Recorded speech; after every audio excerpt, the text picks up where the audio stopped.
Concentré sur le débat, je vous le dis, je suis là pour choquer. Si tu nous dis que Rudy Garcia, il a le niveau pour entraîner le Napoli, alors Balerdi, il a le niveau pour jouer au Real Madrid. Rodrigo, sa hype, elle a duré 2 matchs la saison dernière. Mbappé, aujourd'hui, il est plus populaire que l'équipe de France et que Didier Deschamps. Mbappé, demain, il monte au créneau. Il dit Deschamps, c'est une pompe. Il faut un changement d'entraîneur. T'es sûr que 48 heures après, Deschamps, il a sauté. Mais je sais. un con Dédé. De Laurenti pense que le mec, il dépense 1 euro, il meurt. Je suis allé me faire la compile de Zabardi. La compile a duré 2 minutes, il n'y avait pas grand chose. C'était souvent les 3 bonnes tacles qui revenaient. Je me suis dit, attends, il y a que ça dans la compile. Guardiola, meilleur coach de l'histoire. C'est même pas le meilleur coach de l'histoire du Barça. Il faut arrêter avec Payet, c'est un grand joueur. Alex Ferguson, c'est juste un Giroud qui a eu beaucoup de moyens. C'est pour ça qu'il a réussi. Pendant des années, on se faisait dérouiller à chaque gros match. Ça fait penser à Rudy Garcia. Le match, il va débuter. Les 11 sur le terrain, ils vont se caguer dessus. On va sortir les pop-corn, on va observer tout ça. On va mourir, on va tous mourir. Moi, j'y crois pas. On va se faire éliminer comme des putes. J'en suis sûr. J'ai déjà tout prévu. Le paquet de mouchoirs. Je veux pas voir ça. Si t'enlèves le championnat anglais, allemand, espagnol, italien, portugais, lituanien, la Ligue 1, c'est le meilleur championnat européen.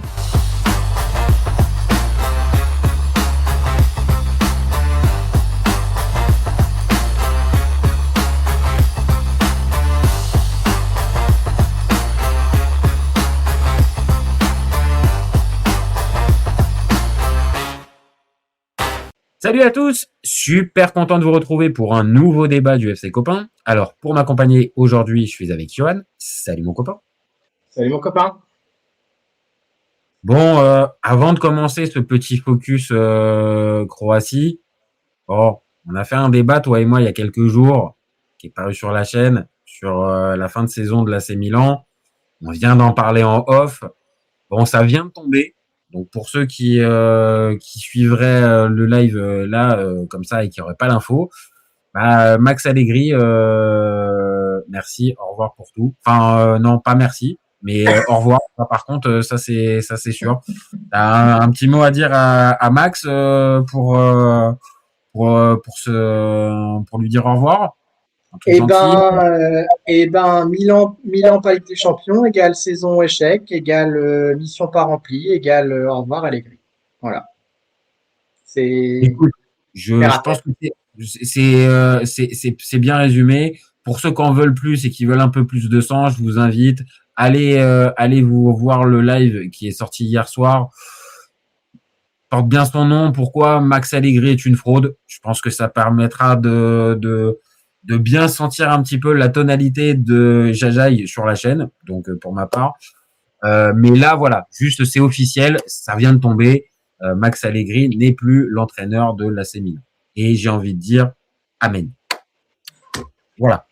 On va enchaîner. Je pense que là, on peut bien commencer. C'est bien, c'est serein, on a mis des bonnes bases assez sympas. Bon, comme d'habitude, commentez, likez, partagez, donnez-nous vos avis et dites-nous si vous sentez qu'on est plutôt dans le vrai ou qu'au contraire, on est plutôt en train de sortir des saucisses. On n'est pas des spécialistes à 2000% de la Croatie, d'accord? Donc, on pourra peut-être se tromper sur certains trucs. Dites-nous en commentaire si c'est le cas. Pour les nouveaux qui arrivent, n'hésitez pas à vous abonner, comme d'habitude. On a besoin de ça, c'est ce qui fait grandir la chaîne et c'est ce qui nous donne de la force. Et puis, écoute, maintenant qu'on a passé ce petit clin d'œil marketing, on va dire, on va rentrer dans le vif du sujet, mon copain. On va parler de la Croatie et on va se poser la question ensemble de savoir jusqu'où ça peut aller au Mondial 2026.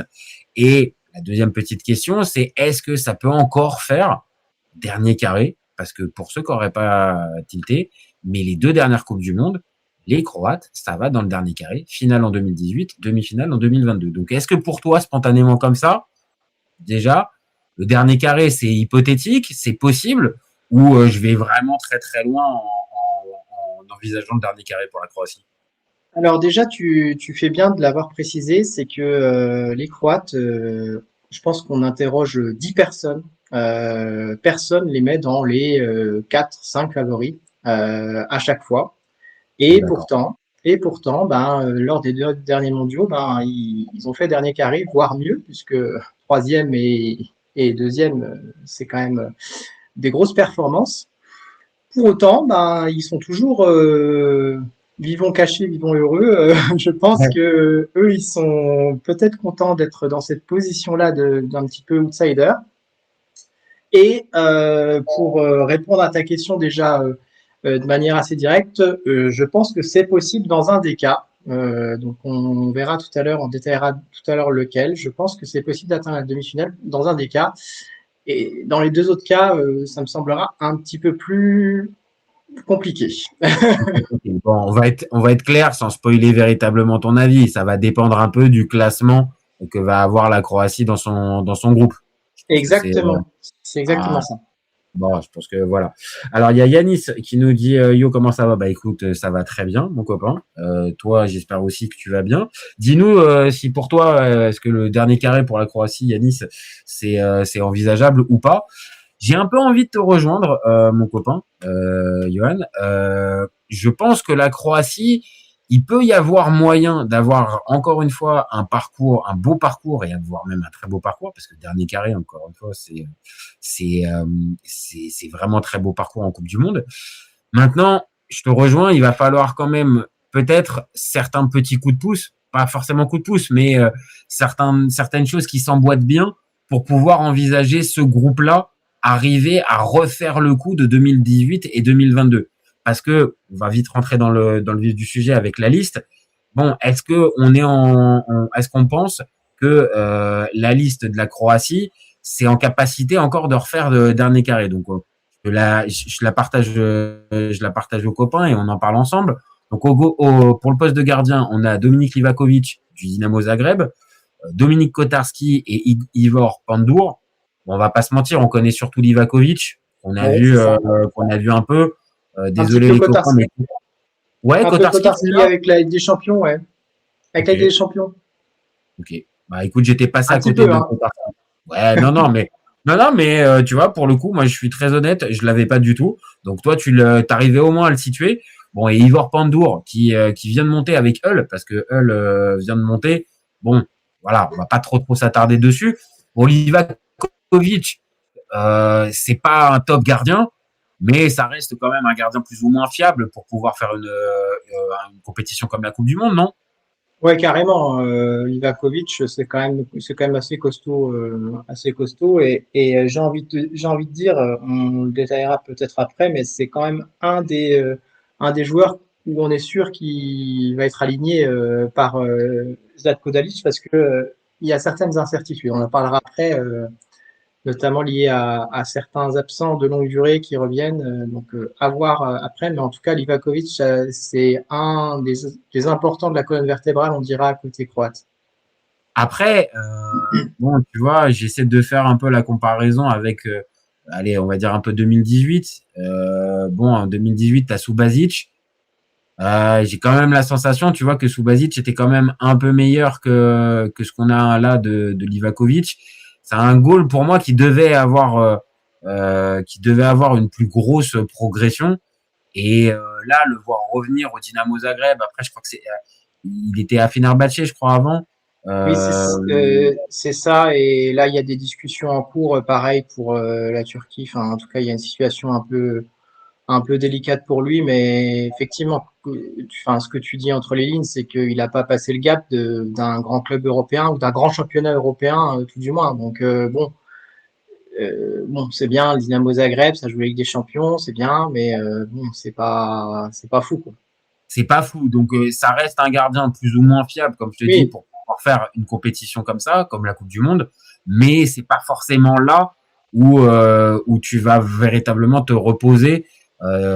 Comme dans d'autres sélections où tu vas te dire ok, là le gardien ça va être un des hommes forts de la sélection, il est là titulaire, on vient de le dire, mais bon, je pense qu'on peut trouver mieux dans les 47 autres équipes de cette Coupe du Monde, je pense, mais ça reste fiable plus ou moins. Oui, c'est ça, et bon, ça reste fiable. Après, je pense que si on met Kotarski à la place, je suis pas sûr qu'on voit une grande différence. Après, encore une fois, je suis pas un super spécialiste non plus, mais Bon, un gardien qui est au FC Copenhague, entre Copenhague et Dynamo Zagreb, je choisis, enfin, je suis joueur, je choisis entre les deux. Moi, je vais à Copenhague, perso. Après, J'y vais voilà. plus. Je suis d'accord. Maintenant, je pense que Livakovic, est-ce que c'est pas aussi pour reprendre aussi un peu confiance, du temps de jeu, être bien vu aussi au niveau du sélectionneur? Je sais pas, tu vois, mais il peut y avoir un truc un peu du genre, peut-être, non?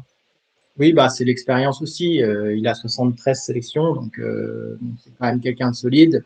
L'expérience des grosses rencontres aussi avec la Croatie, donc bah, c'est logiquement qu'il est titulaire. Après, oui, en termes de talent, c'est peut-être pas un hyper grand gardien, mais il va faire le taf. Ça va faire le taf. Alors, il y a Yanis qui nous a répondu. Il nous a dit c'est possible en vrai, un très beau parcours, mais ce sera plus dur comme il y a plus d'équipes en Coupe du Monde. Et je pense que ce sera plus dur pour eux que les années précédentes. Bah, on commence un peu à rentrer dans le vif du sujet, mais ouais, je suis assez d'accord avec toi, Yanis. Peut-être que ça va être difficile de refaire le dernier carré, mais bon, on va continuer un petit peu ensemble. Bon, là, on continue avec les défenseurs. Là, au niveau des défenseurs, bon, premier nom que je vais te donner, c'est quand même pas mal. Josko Gvardiol. J'ai essayé de le faire avec l'accent. C'est plutôt pas mal. Manchester City. Bah, titulaire dans tous les clubs, hein. Dans n'importe quel club, il est titulaire, cet homme-là. Donc, voilà. Donc, je pense que ça peut être aussi un des hommes forts, justement, de cette Croatie dans le secteur défensif. Après, tu te retrouves avec des Douillet Kaletačar de la Real Sociedad. On connaît, qu'on a déjà vu pas mal en Ligue 1, et bon, on passe quand même d'un étage un peu élevé à un autre étage quand même un peu plus réduit pour pas être plus méchant. Mais bon, t'as Douillet Kaletačar, t'as Josip Soutalo de l'Ajax Amsterdam, Josip Stanisic du Bayern Munich, Marin Pongracic de la Fiorentina, Martin Ehrlich de Midtjylland et enfin Luka Vuskovic de Hambourg. Bon, principalement les noms qu'on connaît, ça va être Stanisic, Gvardiol, Pongracic et allez, Soutalo et Douillet Kaletačar, tu les as un petit peu. Par contre, Ehrlich de Midtjylland et Luka Vuskovic de Hambourg, je vais pas mentir, je vais pas faire mon hipster. Je les connaissais pas forcément, donc après je regarde un peu, je vois ce qu'ils donnent, le pédigré des joueurs. Mais bon, défensivement, hormis Gvardiol et Stanisic, on a peu de joueurs avec beaucoup de références au très haut niveau. Oui, non, c'est ça. Et alors, oui, j'ai regardé un petit peu Vuskovic, qui a pas mal apparemment explosé à Hambourg. Alors, j'ai pas regardé Hambourg. Hein. J'aime bien, voilà, hein, j'aime bien Hambourg, mais j'ai pas trop regardé Hambourg cette saison. Il est prêté par Tottenham. Il était prêté par Tottenham à Hambourg. Peut-être que à Tottenham, ça l'aurait servi cette année. Je ne sais pas. Ouais. Vu les galères qu'ils ont pu avoir, ouais, peut-être qu'un Vuskovic qui justement apparemment fait peut-être comme tu as l'air de dire une bonne saison. Ouais, ça aurait pu les aider, quoi. Mais voilà, Kaletačar, on va y arriver. On va mettre l'accent avec. Apparemment, a fait une bonne saison aussi côté Sociedad. Il était titulaire, donc même si pour moi, il a un petit peu la remorque et la caravane, ce qu'on veut avec de temps en temps. Bon, il a tout l'attirail de la caravane, il y a le barbecue avec, il y a vraiment. Alors peut-être, comme tu dis, il s'est peut-être relancé avec une bonne saison à la Sociedad. Maintenant, voilà, ce qu'on a pu voir, nous, du côté de la Ligue 1 à Marseille et à Lyon, ouais, je te rejoins, il y avait quand même une sacrée charrette pour Kaletačar. Mais paradoxalement, c'est un des hommes de base et un des piliers de Dalic. Donc lui sera sûr, ou quasi sûr, enfin selon la compo, sera quasi sûr titulaire. Donc et Soutalo aussi, pareil, est un des hommes de base de Dalic. Et lui a connu une saison cata à l'Ajax, 5e dans le championnat néerlandais, faut quand même le faire. Ah, c'est compliqué. Hein. Pareil, je les ai vus l'Ajax en début de saison contre l'OM. Ouais, ça faisait peur. Franchement, ça faisait flipper. Donc oui, après, ça reste des mecs peut-être qui sont des hommes de confiance. Maintenant, il y en a certains qui vont peut-être arriver comme Kaletačar avec le côté positif. En plus, la Sociedad a remporté un trophée. Ils ont gagné la Copa. Désolé, hein. Mais voilà, donc il y a eu un trophée au bout. Donc peut-être que tu as un Kaletačar plutôt bien, un Soutalo un peu moins bien à reprendre. Il y a aussi Pongracic de la Fiorentina aussi. Et puis, je te dis, pour moi, celui qui peut vraiment faire aussi un peu la diff, mine 2, c'est Stanisic. Parce que Stanisic, on l'a vu du côté du Bayern. Alors, je te dis pas encore que c'est un top player, mais ça joue au Bayern de manière régulière. Titulaire, hein. Ouais, tu vois, on est sur un titulaire, donc bon, ça reste des références. Et puis, on l'a dit au tout départ, Gvardiol, alors la vraie question, c'est dans quel état il est. Voilà. C'est dans quel état il est. Exactement, c'est la première interrogation parce que Gvardiol, alors, j'ai un petit peu noté ses absences, alors je les ai. Il a quand même été absent tout 2026, de janvier à mai 2026, il n'était pas là. Donc déjà, on ne sait pas dans quelle forme physique il est. Ceci dit, moi je pense que il n'y aura pas trop de sujets. S'il est pris, c'est qu'il est apte. Donc là, il a fait quelques minutes avec City. Bon, mais je pense qu'avec un bon mois de prépa, ça ira, il n'y aura pas de problème. Mais par contre, c'est là que réside pour moi la première interrogation côté système, parce qu'il y a pas beaucoup de sélections où il y a un doute côté système, mais la Croatie en a un.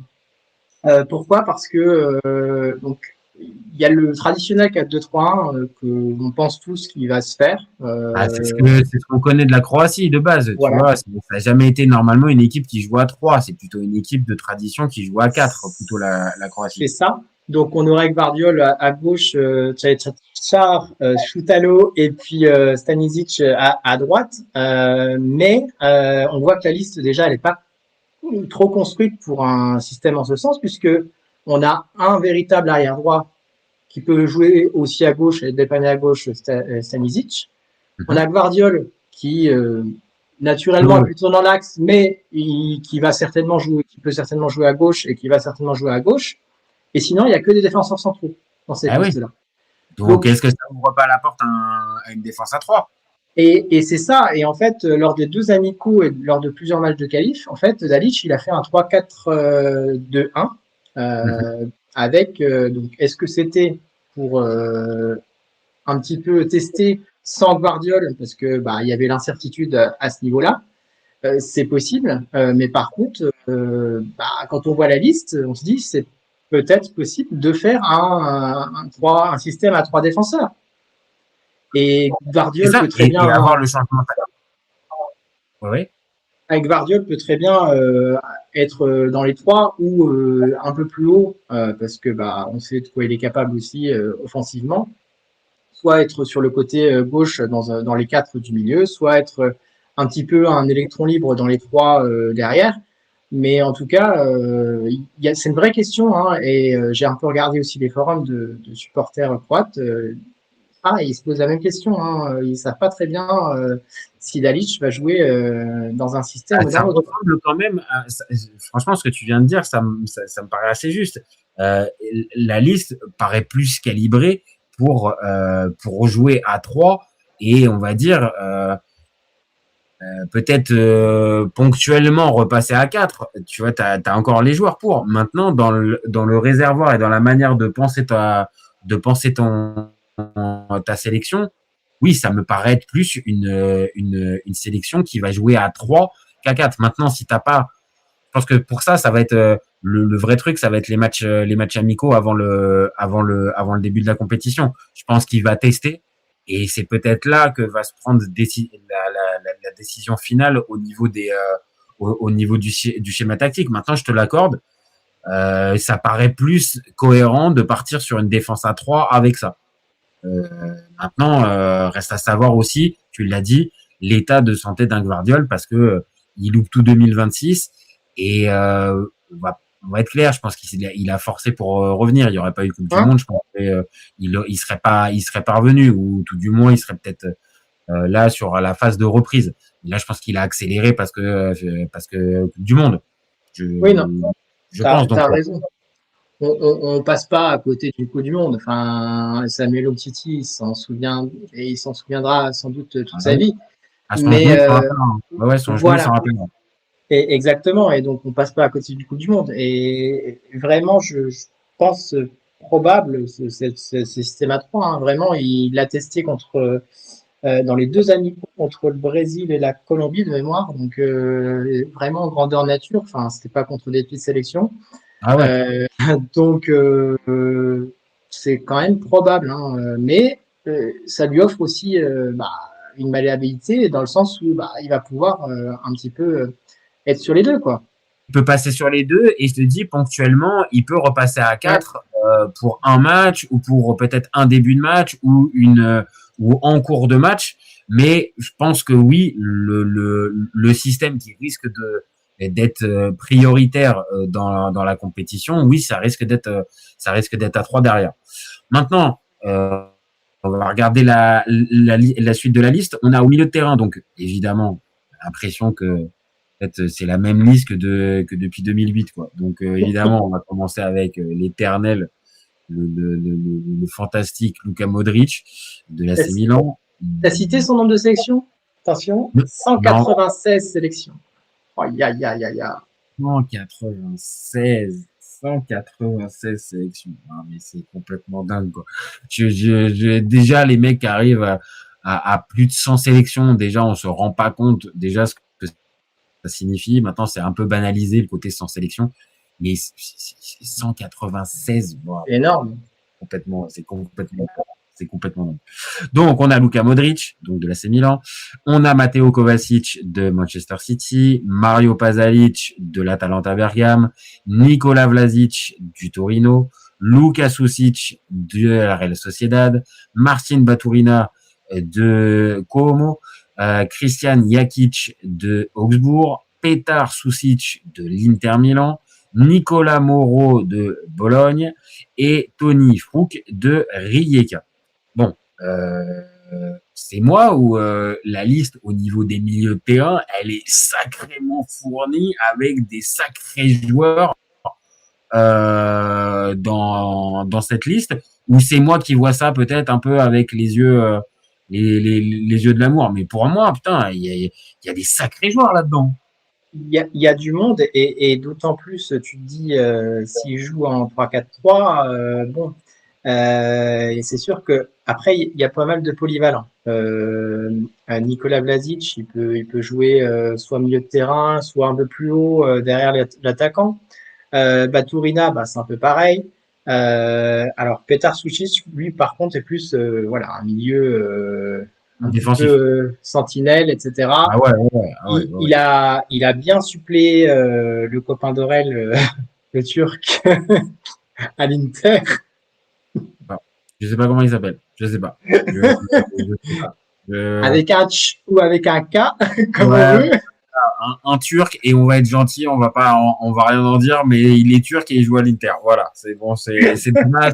C'est déjà beaucoup de temps passé pour lui, hein, déjà. Voilà. Exactement. Et je pense que il a quand même pas mal fait le taf. Mais ah ouais. Il est intéressant, hein, Sušić, hein. Franchement, moi je l'ai trouvé pas mal. Je l'ai trouvé pas mal du tout. Et dans une équipe mine de rien comme l'Inter qui remporte le Scudetto, qui fait le doublé, ouais, c'est une vraie option. Et pour moi, évidemment, dans cette liste-là, je réfléchis à chaque fois, je me dis, il y a pas Brozovic. Et quand tu vois que Brozovic est parti en Arabie Saoudite et que tu vois le réservoir qu'il y a là, bon écoute, vu que j'ai plus de nouvelles de Brozovic, je sais plus s'il est extrêmement performant ou pas, et que je vois les gars à la place, ouais, pas déconnant, quoi. Pas déconnant de pas avoir un Brozovic dedans, en fait. c'est ça, et on va venir à notre deuxième interrogation, mais Sušić, il était titulaire avec Modric pendant l'absence de Kovacic, en fait, hein. Donc il a pris l'expérience en équipe de Croatie et il est devenu titulaire à l'Inter en l'absence de l'autre. Donc franchement, tu vois, mine de rien, c'est des petites références qui peuvent le placer un peu plus haut dans la hiérarchie, parce que c'est la question que j'avais posée. Est-ce que Dalic va se baser sur de la hiérarchie pour baser son milieu de terrain, ou est-ce qu'il va plus se baser sur l'état de forme des joueurs? Moi, je me pose un peu la question, hein, parce que jusqu'à présent, il a plutôt été managé un peu au statut et à la hiérarchie. Mais là, quand tu vois le nombre de petits jeunes qui tapent à la porte, enfin, c'est pas que des petits jeunes, mais en tout cas des nouveaux qui tapent à la porte, Est-ce que tu peux continuer de laisser, par exemple, un Kovacic qui, certes, est là depuis le départ, qui est un super joueur, pas de problème, mais qui est beaucoup moins performant qu'un Susic, si on est très clair. C'est ça, et c'est là où, pour moi, c'est la vraie différence avec Vardiol. C'est déjà, Kovacic, il a quasi 2 saisons blanches, en fait, parce que il a eu une rupture du tendon d'Achille, je crois, l'année dernière, et cette année, il a été blessé à la cheville quasi toute la saison, de novembre à mars, et puis il a pas joué, il a quasiment pas joué. J'ai pas d'image de Kovacic cette saison, tu vois. Non, c'est ça, il a quasiment pas joué. Et donc, un milieu de terrain, franchement, un milieu de terrain qui joue pas, c'est quand même handicapant. Alors après, oui, il a 100 sélections, hein, donc pareil, il a passé la centaine, lui, alors qu'il a que 30 ans. Mais pour moi, Sujic, il va partir avec un temps d'avance, d'autant plus si c'est un système à 3 défenseurs, parce qu'il connaît bien ça. Même si c'est pas un 3-5-2 comme Inter, non, mais t'as raison. Il a certains repères. Et là, il va avoir ses repères, et puis je pense qu'il va partir devant. Il va partir devant, et je le vois bien faire le duo avec Modric, hein. Parce que Kovacic, on ne sait pas. Il y a un vrai point d'interrogation. Et puis tu peux aussi rajouter un gars qui ces dernières années est toujours un peu dans l'ombre, on l'appelle toujours machin, mais qui reste performant et compétitif, c'est Pasalic, hein. Pasalic, force est de constater, c'est peut-être pas le plus sexy quand tu parles même par rapport à Kovacic au niveau touché de balle et tout ça, mais qu'est-ce qu'il est important, Pasalic aussi, tu vois. Alors Pasalic, moi je le mettrais dans un des deux derrière l'attaquant, parce que c'est là où il a été le plus performant à l'Atalanta, c'est là aussi où il a pas mal joué avec la Croatie dernièrement, parce que forcément quand tu as des monstres au milieu de terrain, c'est un peu plus compliqué. Mais c'est là que je le mettrais, moi je mettrais derrière l'attaquant, et je pense qu'il part quand même avec un temps d'avance pour jouer là. Donc je pense qu'il n'y aura pas de souci, et même parlons d'un autre milieu aussi, Vlasic, bon il a pas été dégueu cette saison, hein, franchement. Moi je te le dis, c'est un de mes coups de cœur, ce joueur-là. Je pense que il doit y avoir sûrement un problème de comportement et tout ça pour que le joueur il ait pas fait une meilleure carrière. C'est pas possible, parce que niveau toucher de balle, niveau pied gauche, vraiment c'est un super joueur. Je comprends pas comment ce joueur-là est encore au Torino au moment où on parle. Vraiment, je te dis pas qu'il doit jouer dans un top club forcément, mais il doit avoir une meilleure exposition. Vraiment.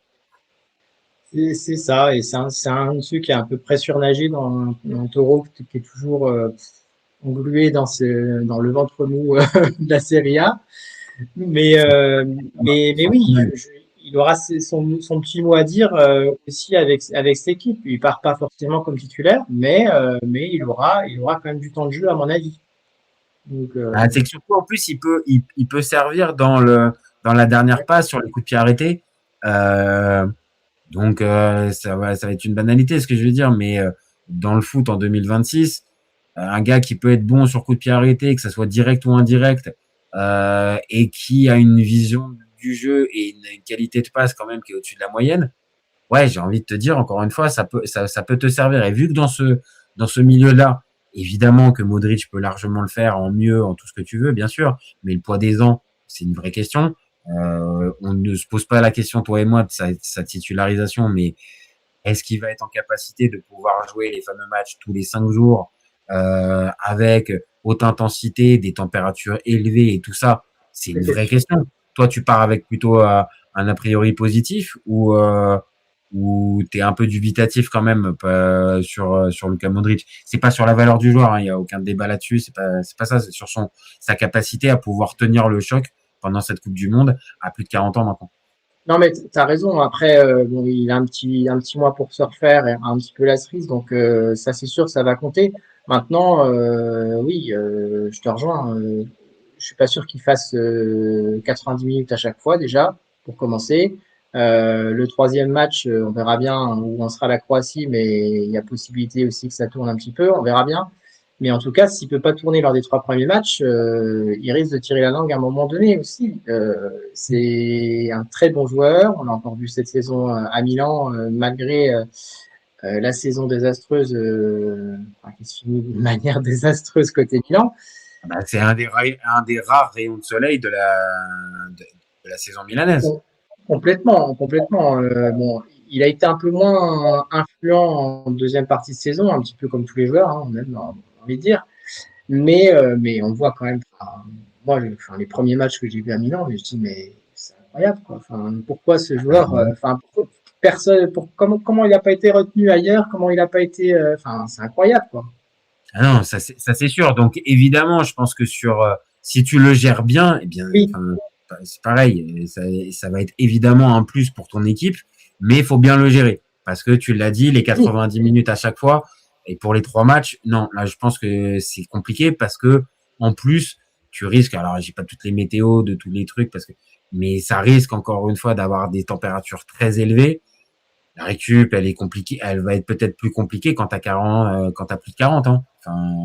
Excusez, dans des postes au milieu, même si t'as une super grande expérience. Rien à dire sur Luka Modric. Mais là, t'es rattrapé par le poids des ans, en fait. Non, mais exactement. Il va mettre ses petits coups de patte comme il sait bien le faire de temps en temps. Et je pense qu'il faut le gérer comme ça et y aller de manière chirurgicale avec lui. Et puis on verra bien ce qui se passe. Mais évidemment qu'il va être... Si la Croatie réussit, je pense qu'il sera dedans. Vraiment. Mais la Croatie ne pourra pas faire non plus sans lui. Mais il va falloir faire de manière un petit peu plus gérée par rapport à il y a 4 ans où il était même à 35 ans était quand même. Il était encore largement au-dessus de la mêlée et en capacité de pouvoir, comme on le disait, enchaîner avec les matchs tous les 5 jours. Là, c'est quand même plus compliqué. Bon, on finit la liste par les attaquants. Donc on a Ivan Perisic du PSV Eindhoven, on a Andrej Kramaric d'Hoffenheim, on a Ante Budimir d'Osasuna, Marco Pasalic, donc il est mis en attaque, qui maintenant est à Orlando. C'est un peu triste d'ailleurs, ça fait encore un joueur qui part de Serie A, mais bon, c'est un autre débat. Petar Moussa du FC Dallas et enfin Igor Matanovic de Fribourg. Est-ce qu'on est d'accord, mon copain, pour dire que c'est le secteur de jeu où il y a le moins de talent du côté croate? Alors, moi je trouve que alors après Marco Pasalic et Petar Moussa, je les ai pas vus évoluer cette saison. Là pour le coup, je ne sais pas. Et d'ailleurs, il y a eu un gros débat chez les supporters aussi, qui sont assez mécontents de ne pas voir Belio, l'attaquant du Dinamo Zagreb, qui a mis 30 buts cette saison. Ah ouais. Attends, mais juste, je viens de sortir une énorme dinguerie en fait. Oui, non, mais Marco, oui, parce que Marco, voilà.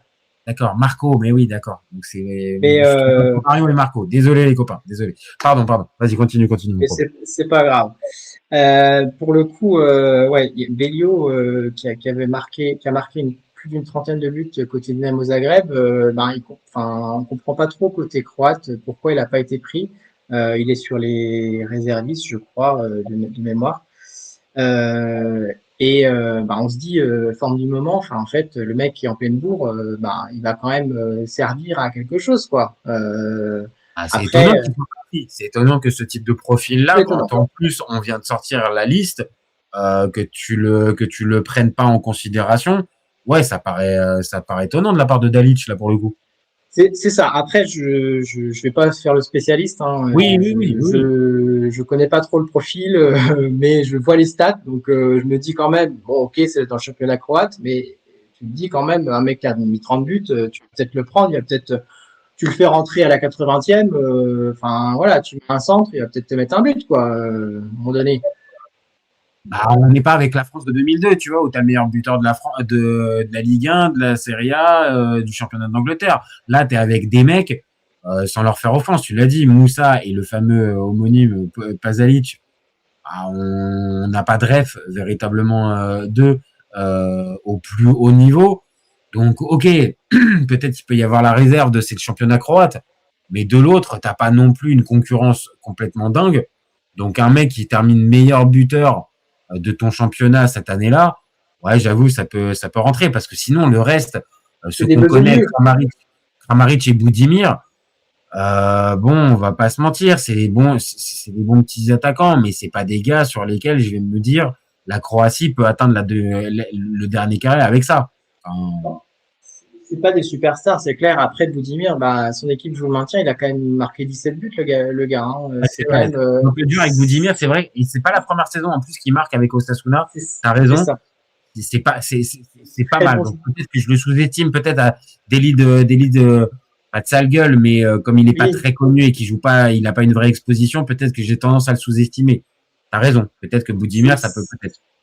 Après, là où tu as raison, c'est des joueurs besogneux de devoir, en fait. Tu sais que tu vas pouvoir compter sur eux, il n'y a pas de souci. Bouzimir, très bon de la tête aussi. Enfin, c'est un super joueur de la tête.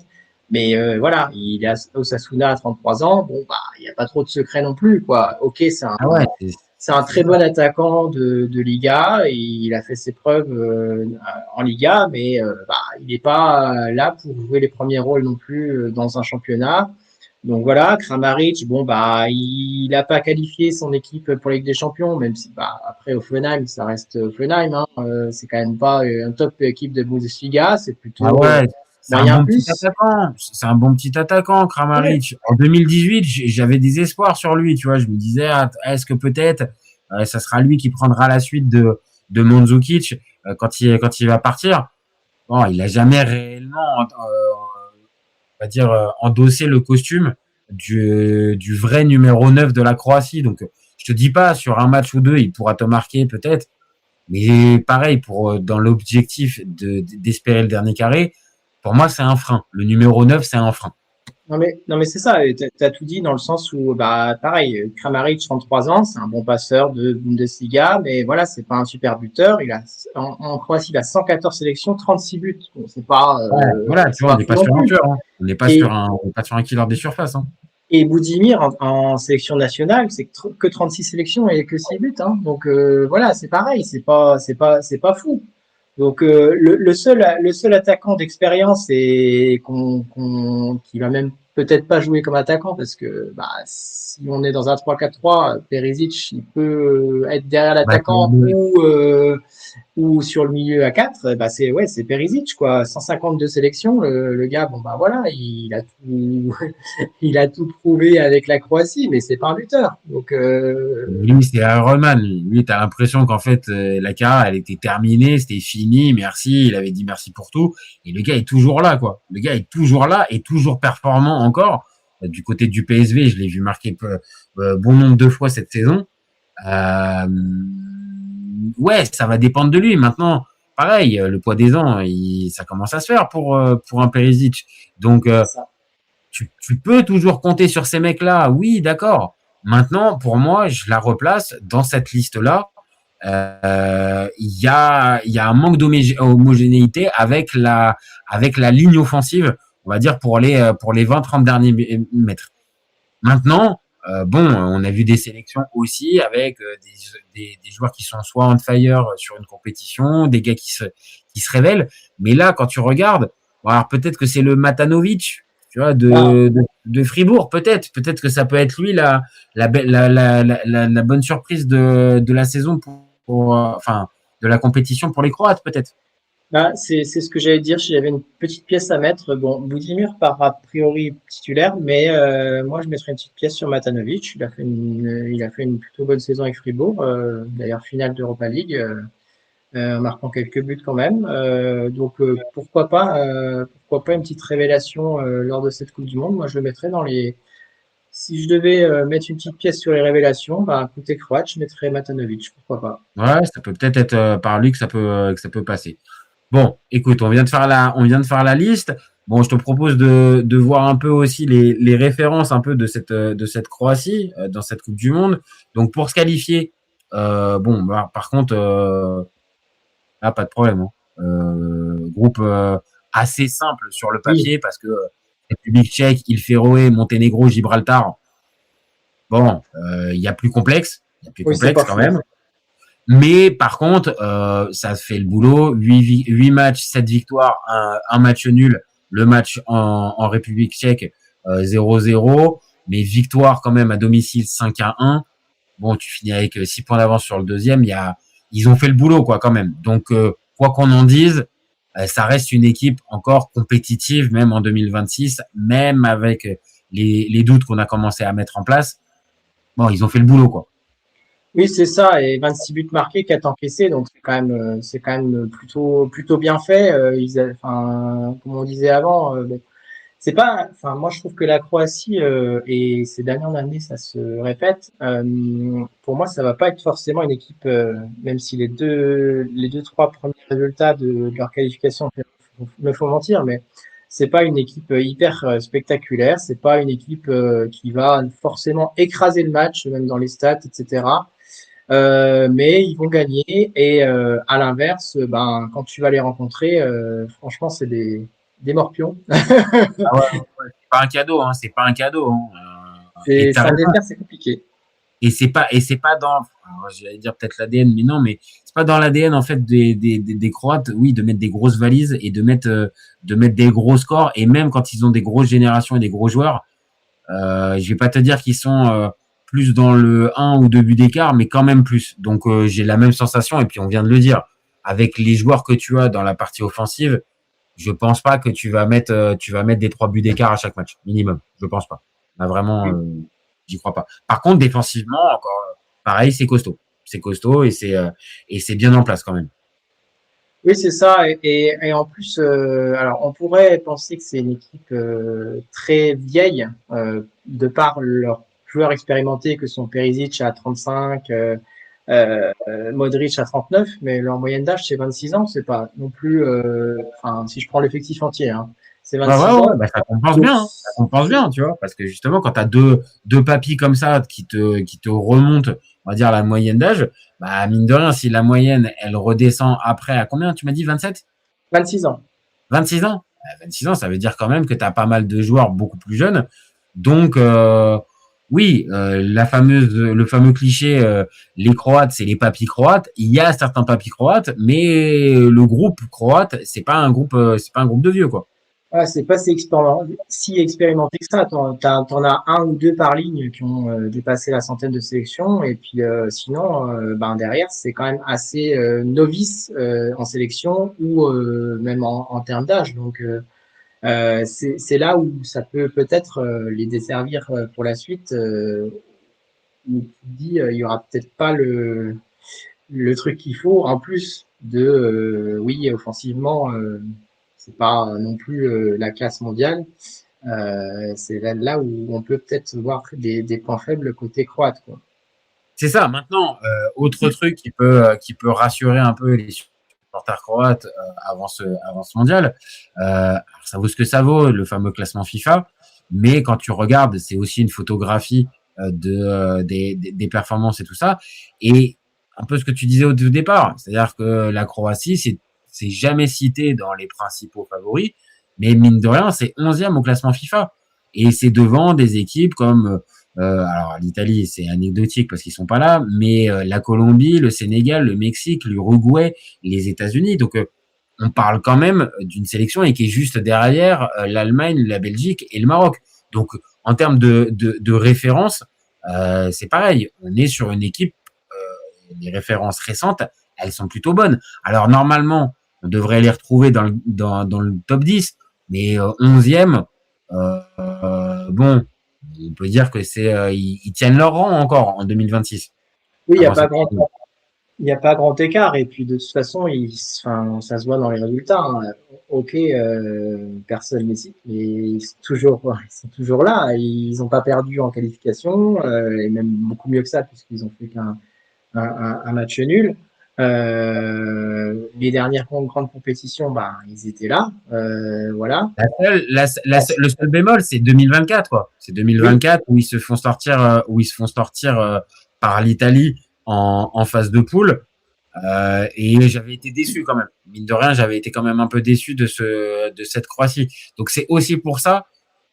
J'ai la sensation que 2024, est-ce qu'on a bien retiré bien retenu les leçons de l'échec?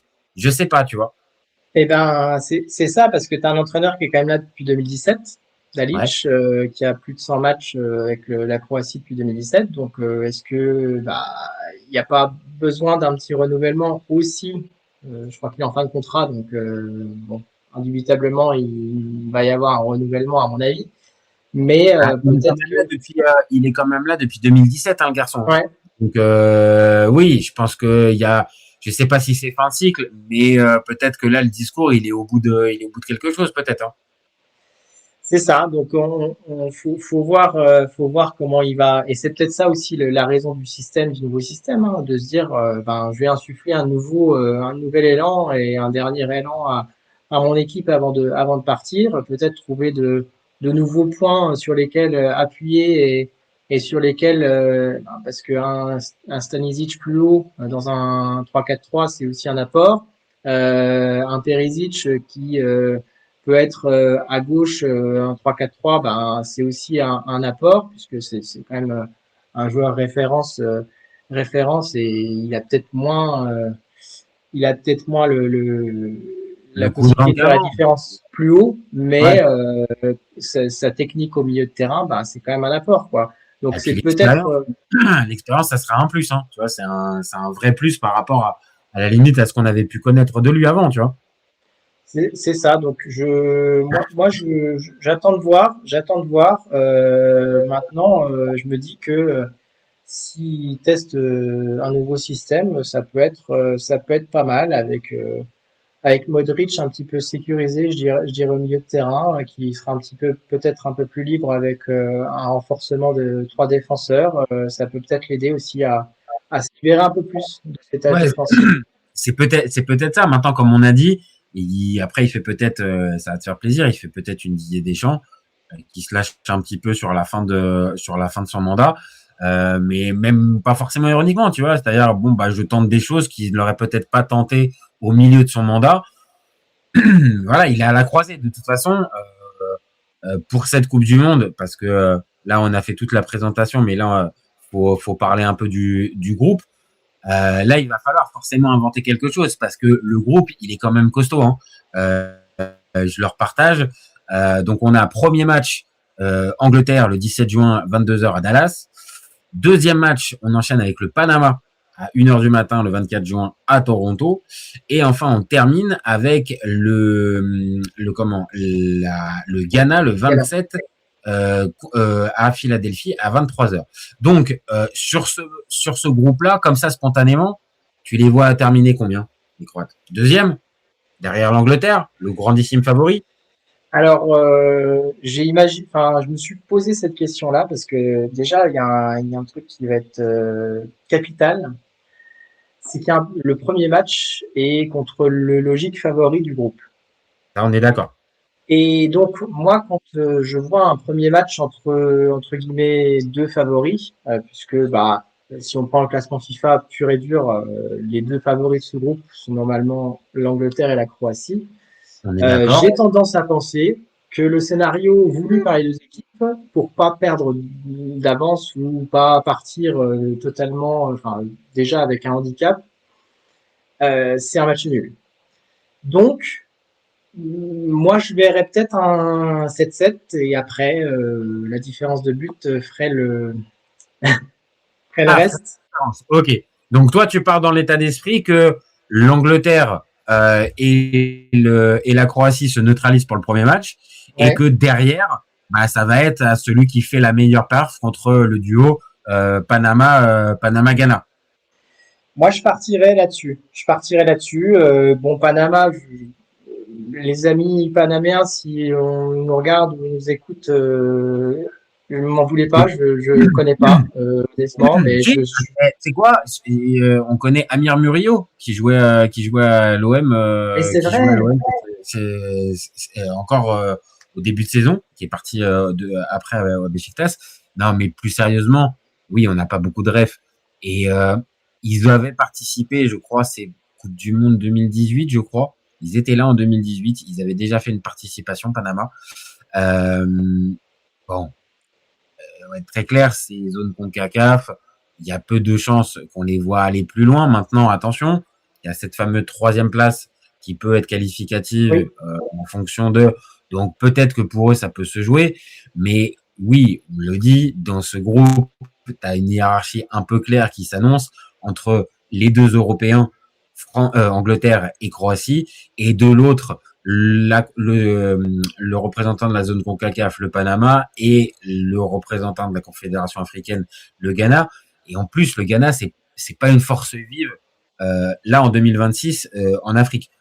En général, bien sûr que si, mais en 2026, on n'est pas sur la meilleure génération ghanéenne qui soit. Donc oui, pour moi, il y a une vraie hiérarchie entre les deux. Maintenant, j'aime bien ton idée de voir ce fameux match Angleterre-Croatie comme c'est le premier, comme un peu la boussole pour la suite. En fonction de ce match-là, se décidera la suite du groupe. Je te rejoins. Je pense que ça peut être ça qui va se passer. J'ai bien l'impression, et bon, connaissant l'Angleterre, et qui sont toujours, ils ont toujours du mal à démarrer. Ils ont toujours, c'est vraiment poussif. Je sais pas trop ce que ça va donner. Enfin, honnêtement, je sais pas trop ce que ça va donner encore dans ce mondial. Moi, je les vois toujours comme les éternels losers, mais.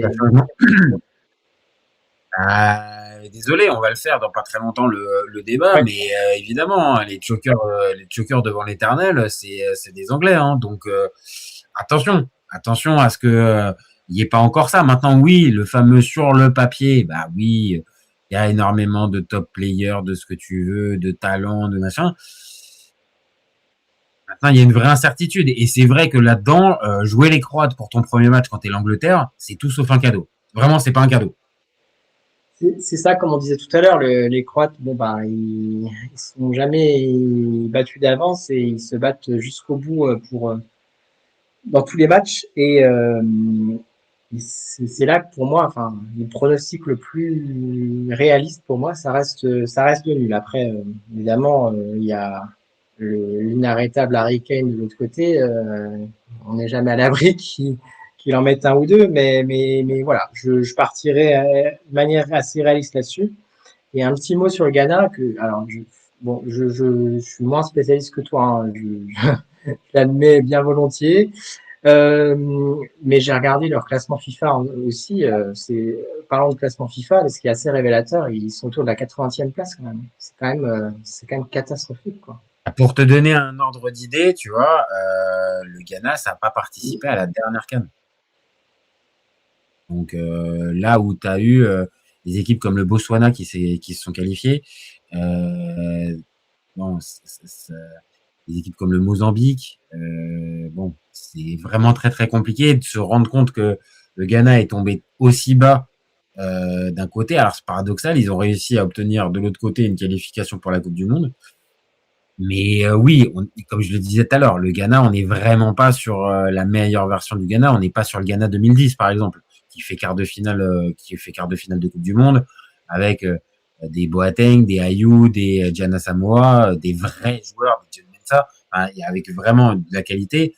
Là, on est très très loin de cette équipe-là.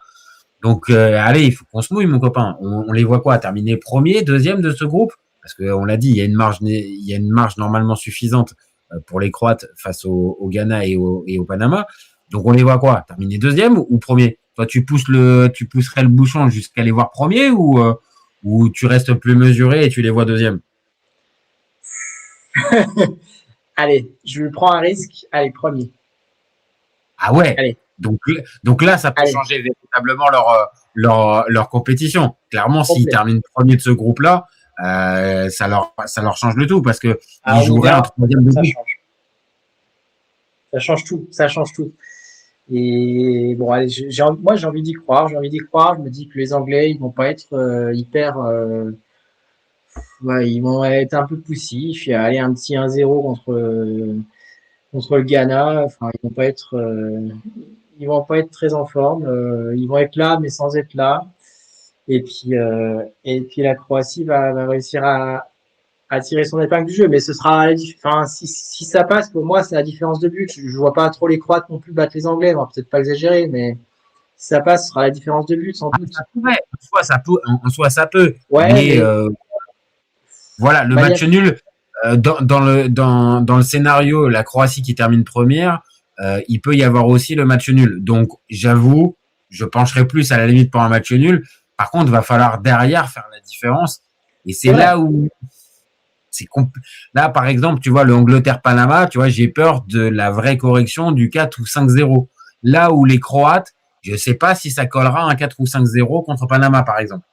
C'est sûr, bah, c'est un risque, hein, donc aussi c'est un risque. Et, je l'entends tout à fait, on verra bien.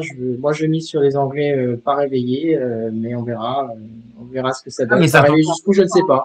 Ça peut s'entendre. Par contre, comme on le dit, que tu finisses premier ou que tu finisses deuxième, alors dans certaines compétitions, c'est pas forcément le cas à ce point. Mais là, faut être très clair. Que tu finisses premier ou tu finis deuxième, ça te change ta compétition parce que ça te change l'ordre du tableau. Et puis, factuellement, tu finis premier, tu joues un troisième de groupe en 16e de finale.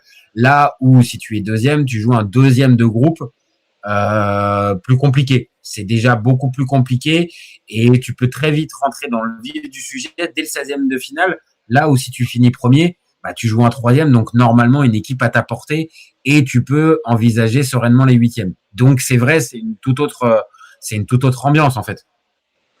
Non, mais c'est ça. Et alors, bon, il y a un scénario qu'on va peut-être, bah déjà quatrième, je l'élimine de facto. Non, là, on les voit pas. On les voit pas quatrième, les Croates. Non, franchement, même dans les rêves les plus fous, j'avoue, je les vois pas derrière et le Panama et le Ghana en 2026. Non.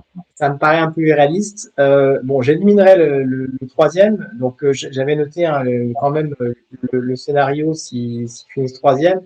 En 16e, ça peut être de suite le Portugal. Hein, donc, bon, ça peut être très compliqué. Alors, sur un match un peu plus tard dans la compète, où tu as pris un peu un max de confiance avant de les rencontrer, ok. Là, dès les 16e, ouais, non, vaudrait mieux éviter quand même. Les Portugais quand même. Hein. J'y crois moyen si ça finit troisième. Hein, on va être honnête. Et alors, bon, si ça finit deuxième, ce qui est plus probable, enfin, si on se base sur les cotes, si on se base sur les si on se base sur les forces en présence, donc en 16e de finale, ce serait la Colombie ou la RDC, enfin, selon le plus probable en deuxième de groupe en face. Donc c'est déjà pas mal. Ils ont battu la Colombie en amical au mois de mars, la Croatie dans leur fameux 3-4. Franchement, il y a match entre les deux. Il y a match entre les deux. Que ce soit la RDC, si ça arrive à se qualifier, ou que ça soit la Colombie, si ça arrive à se qualifier aussi. Pour moi, il y a match. Beaucoup plus que, comme on l'a dit, si ça termine troisième, ou ça vient jouer le Portugal direct, où là, tu te chopes tout de suite le favori en 16e.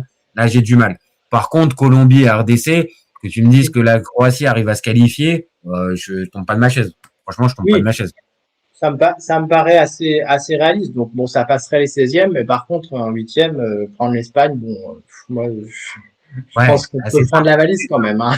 Ouais, c'est ça, en fait. C'est là que va être vite le problème. Et ça va être la même chose pour toutes les équipes. Si tu finis premier, tu peux encore avoir, en 8e, après les 16e, encore un 8e de finale abordable. Là où, si tu termines deuxième, dès les 8e de finale, là, Coco, là, tu tombes directement sur un gros. Et je le dis tout à l'heure en rigolant, il faut quand même prendre le plein de confiance avant de jouer un gros. Bah ouais, mais quand même un peu, quoi. Tu vois, tu peux pas arriver avec peu de certitude et jouer tout de suite une grosse nation, une grosse cylindrée. Pour moi, c'est pas possible. Là où ça peut s'équilibrer, c'est si je te dis, tu as pris ta confiance, certains joueurs se sont révélés. Et ça peut être le cas dans la Croatie et comme dans n'importe quelle autre sélection, et que la fameuse belle histoire, bah, elle commence à s'écrire à partir de justement ces matchs coup près. Mais jouer tout de suite la grosse équipe, ouais, moi j'ai du mal à croire ça pour la Croatie. Donc on va être d'accord. Si ça termine premier, voilà. Après faire la liste du tableau en entier, c'est compliqué. Il y a plein de probabilités et tout ça, machin. Si ça termine premier, on va être clair, le dernier carré pourrait être envisageable. Tout autre résultat que premier et élimine la Croatie pour le dernier carré. On va être d'accord là-dessus. Oui, on est assez d'accord. Je me suis amusé sur les premiers à faire mon petit pronostic d'adversaire. Bah oui, vas-y. Ça vaut ce que ça vaut. Bah oui. Donc en 16e, on va passer sur les 3e de groupe. Il peut y avoir tout et n'importe quoi. Équateur, Côte d'Ivoire, Cap-Vert, Arabie Saoudite, Sénégal, Irak, Autriche, Algérie, ou Colombie, RDC. Bon, bah voilà, il peut y avoir un peu dans cette liste-là, il y en a certains, c'est même pas forcément des cadeaux, hein, tu vois, mais c'est pas des cadeaux. Hein. L'Autriche, c'est pas un cadeau. La Colombie, c'est pas un cadeau. L'Algérie, c'est pas un cadeau. Sénégal, c'est pas un cadeau du tout. Ah non, clairement, tu récupères le Sénégal en 16e. Ouais, je te le dis, c'est pas un cadeau du tout, quoi. Mais oui. Donc voilà, il y a ça. Et donc après huitième, le plus probable selon moi, ce serait le Mexique. Donc c'est pas un cadeau, mais pour un huitième, c'est quand même assez. Et ça, c'est s'ils finissent premier, le Mexique. Exactement. Ouais, voilà, ça illustre bien ça. C'est-à-dire que si tu finis premier de ton groupe, le 16e et le 8e de finale restent abordables. À partir des quarts de finale, normalement, là, tu commences à rentrer dans le vif. Mais la fameuse bascule du quart de finale, après, ça donnerait quoi si dans tes projections folles, si ça passait le Mexique? Quart de finale, ce serait ou Brésil ou Maroc, ou Norvège ou Sénégal. Donc, moi, je me dis, quart de finale, ok, Brésil-Maroc, c'est pas non plus un... Mais pour moi, ça peut passer. Ça peut passer. Dernière Coupe du Monde, ami croate, vous avez sorti le Brésil hein, quand même. Hein. Donc, vous pouvez y croire. Hein. Et j'ai mis Brésil là, mais perso, on en avait déjà parlé, je les sens pas. Donc après, j'adore l'ami Carlo Ancelotti, mais je les sens pas. Voilà, oublie pas, il y a Carlo. Il y a Carlo, ça va très haut, c'est le truc. Moi, je te le dis, les Brésiliens, il va falloir quand même qu'on en parle parce que ça avance vachement masqué. On parle beaucoup d'autres sélections. Je vois quand même de la qualité dans cette sélection brésilienne. Donc, mais t'as raison. Sur le papier, si ça venait à affronter la Croatie en quart de finale, il y a match. Ouais, moi, je pense que ça peut passer. Et bon, après, c'est les demi où ça devient compliqué, forcément. Voilà. Hein. Portugal ou Argentine, bon, voilà. Voilà. Non, mais attends, déjà, si la Croatie fait le parcours qu'on vient de dire, avec premier de groupe devant l'Angleterre, ça sort un troisième de groupe en 16e, ça sort le Mexique et ça sort une des sélections parmi le Brésil, le Sénégal. Je pense que les Croates ils seront très contents de ça parce que voilà, nous on voit la projection haute, vraiment très très haute, la demi-finale. Maintenant plus haut, oui, voilà, décemment on les voit pas refaire le coup de 2018, encore moins la gagner. Mais allez, on va être sur un objectif réaliste. Quand t'es président de la Fédé croate, tu demandes quoi à cette équipe? De se qualifier pour les huitièmes, les quarts? Avec le recul que tu as avec les autres compétitions, t'espères l'écart. Après, on le voit là dans les scénarios qu'on a là. Dans deux scénarios sur trois, l'écart c'est pour moi inenvisageable, quoi. Donc, faut essayer de garder cette espèce de quart qui reste un peu lointain, mais sans être non plus complètement irréel pour cette équipe-là et ce groupe-là, pour essayer de les motiver. Maintenant, rationnellement, oui, j'avoue, moi, je les vois terminer plus deuxième que premier dans cette configuration-là. Et oui, vite, j'ai peur que le huitième de finale soit déjà rédhibitoire. Le 16e, ça peut encore passer, même face à un deuxième de groupe, je pense. Mais le 8e, ça peut être vite rédhibitoire. Donc oui, objectif quart. Et si ça prend bien, ça ira jusque dans le dernier carré. C'est ça. Et de toute façon, voilà, ils ont deux chances sur trois pour moi, croiser deux des trois plus gros favoris de ce mondial-là, hein, qui sont le Portugal et l'Espagne, avec les Français. Donc franchement, si tu perds contre un des deux là, qu'est-ce que tu veux dire en fait? Oui, tu as perdu contre quelqu'un qui était favori par rapport à toi. T'as tout tenté. Bon, je suppose qu'ils tenteront tout parce que les Croates, c'est surtout cet état d'esprit-là. Ils vont tout tenter pour le faire, mais bon, c'est sûr qu'à un moment donné, face à des sélections comme ça, t'es assez limité, et d'autant plus ce qu'on a dit tout à l'heure. Bon, un Caleta-Char, qu'est-ce qu'il vaut face à un Yamal, face à peut-être un Leao, peut-être voilà. Qu'est-ce que vaut Ça peut vite être compliqué. Comment? Ça peut vite être compliqué. Hein. Oui, c'est ça. Et qu'est-ce que vaut un Timir ou un Matanovic face à des défenses ou à des milieux un peu plus expérimentés et qui jouent dans les plus gros clubs d'Europe? Donc voilà.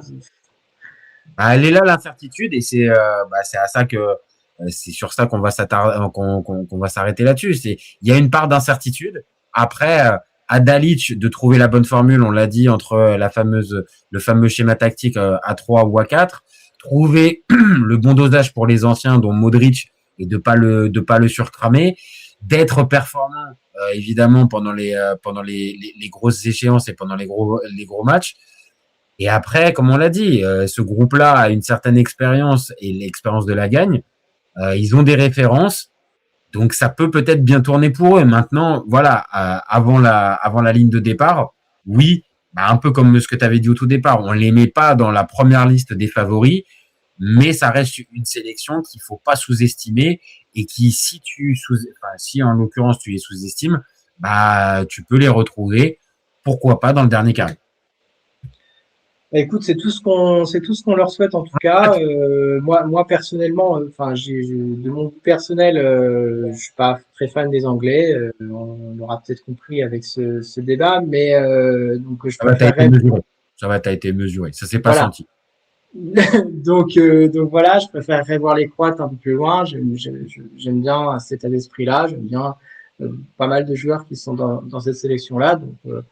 Donc espérons pour eux qu'ils aillent loin, que ça fasse une dernière belle épopée pour Modric aussi. On a cette sensibilité-là. C'est un grand joueur et on espère qu'il ira le plus loin possible comme tous les autres grands joueurs de ce mondial, parce que on est aussi dans l'émotion aussi pour eux. On aime voir des gars comme ça qui ont je ne sais combien de compétitions, avoir des étoiles dans les yeux et qui espèrent vivre leur rêve jusqu'au bout. Donc voilà, on va espérer pourquoi pas la demi-finale pour les Croates. Oui, tu termines sur Luka Modric, je pense qu'on peut pas faire mieux. On peut pas faire mieux comme ça. On peut pas faire mieux comme ça. Franchement, c'est parfait, c'est parfait. Ça redonne le sourire, tu vois. Parler de Luka Modric, c'est toujours un plaisir. Bon merci à toi mon copain, merci à toi d'avoir participé. Vraiment vrai plaisir encore une fois d'avoir fait ce petit débat sur les Croates. Merci à vous d'avoir suivi, que ce soit en commentaire ou en live directement. Merci à Malfo, merci à Yanis, merci à tous les autres qui ont participé.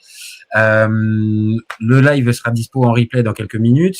Il sera aussi disponible en podcast sur toutes les plateformes type Spotify, Deezer, Apple Podcast et toutes les autres. Et puis comme d'habitude, vous commencez à connaître la chanson. Ouais, c'est copains, on est ouvert toute l'année. Ciao les copains. Ciao à tous. On a fait 1h05. Mal. On a fait 1h05. Par contre, mon copain, je suis obligé de lâcher parce que dans 10 minutes, je commence avec Aurel sur le dossier à JOCR et je suis à la bourre.